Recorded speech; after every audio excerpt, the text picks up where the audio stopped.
ವೀಕ್ಷಕರೇ, big Boss Kannada season 10ರಲ್ಲಿ ನಾಗಿನಿ 2 serial ಖ್ಯಾತಿಯ ನಟಿ ನಮ್ರತಾ ಗೌಡ ಮತ್ತು ಬಿಗ್ ಬಾಸ್ ನ ನಟ ಕಾರ್ತಿಕ್ ಮಹೇಶ್ ಅವರು ನಿಜ ಜೀವನದಲ್ಲೂ ಜೋಡಿಯಾಗಲಿದ್ದಾರಾ ಅನ್ನುವ ಸುದ್ದಿಯೊಂದು ಕೇಳಿ ಬರ್ತಿದೆ. ಹೌದು ವೀಕ್ಷಕರೇ, ಇದೇ ಡಿಸೆಂಬರ್ 27ನೇ ತಾರೀಕು ನಟಿ ನಮ್ರತಾ ಗೌಡ ಮತ್ತು ನಟ ಕಾರ್ತಿಕ್ ಮಹೇಶ್ ಅವರು ದಾಂಪತ್ಯ ಜೀವನಕ್ಕೆ ಕಾಲಿಡಲಿದ್ದಾರೆ ಅನ್ನುವ ಸುದ್ದಿಗಳು ಸೋಷಿಯಲ್ ಮೀಡಿಯಾದಲ್ಲಿ ಹರಿದಾಡುತ್ತಿದ್ದು, ಈ ಒಂದು ಜೋಡಿ ಫೋಟೋ ಶೂಟ್ ಮಾಡಿಸಿಕೊಂಡಿರುವ ಆ ಒಂದು ದೃಶ್ಯಗಳು ತುಂಬಾನೇ ವೈರಲ್ ಆಗ್ತಿದೆ.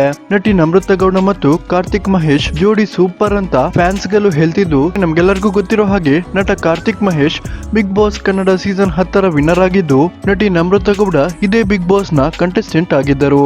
ನಾಗಿನಿ ಸೀರಿಯಲ್ ನ ಮೂಲಕ ಕರ್ನಾಟಕದ ಜನತೆಗೆ ಶಿವಾನಿ ಅಂತಾನೆ ಪರಿಚಯ ಆಗಿದ್ದ ನಟಿ ನಮ್ರತಾ ಗೌಡ ಈ ಹಿಂದೆ ಅದೇ ನಾಗಿನಿ ಸೀರಿಯಲ್ ನ ತ್ರಿಶೂಲ್ ಪಾತ್ರ ಮಾಡ್ತಿದ್ದ ನಟ ನಿನಾದ್ ಹರಿತ್ ಅವರನ್ನ ಮದುವೆ ಆಗಲಿದ್ದಾರೆ ಎನ್ನುವ ಸುದ್ದಿಗಳು ಕೂಡ ಕೇಳಿ ಬರ್ತಿತ್ತು. ಇದೀಗ ನಟ ಕಾರ್ತಿಕ್ ಅವರ ಜೊತೆ ನಟಿ ನಮ್ರತಾ ಗೌಡ ಮುದ್ದಾದ ಫೋಟೋ ಶೂಟ್ ಗಳನ್ನ ಮಾಡಿಸಿಕೊಂಡಿದ್ದು, ಇದು ಇವರಿಬ್ಬರು ನಿಜಕ್ಕೂ ಮದುವೆಯಾಗಲಿದ್ದಾರೆ ಅನ್ನುವ ಅಭಿಮಾನಿಗಳ ಕುತೂಹಲವನ್ನ ಇನ್ನಷ್ಟು ಹೆಚ್ಚು ಮಾಡಿದೆ. ವೀಕ್ಷಕರು, ನಿಮ್ಗೆ ಇದ್ರ ಬಗ್ಗೆ ಏನ್ ಅನಿಸುತ್ತೆ ಅನ್ನೋದನ್ನ ದಯವಿಟ್ಟು ಕಮೆಂಟ್ ಮಾಡಿ ತಿಳಿಸಿ.